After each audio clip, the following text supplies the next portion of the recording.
நன்மைகள் உயர்வுகள் எல்லாம் பரத்தில் இருந்து வருமே, அவர் கரத்தில் இருந்து வருமே.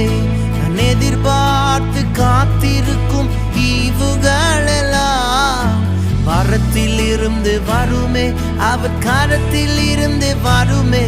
நான் எதிர்பார்க்கும் நன்மைகள் உயர்வுகள் எல்லாம் பரத்தில் இருந்து வருமே, அவன் கரத்தில் இருந்து வருமே. நான் எதிர்பார்த்து காத்திருக்கும் ஈவுகள் எல்லாம் பரத்தில் இருந்து வருமே, அவர் கரத்தில் இருந்து வருமே.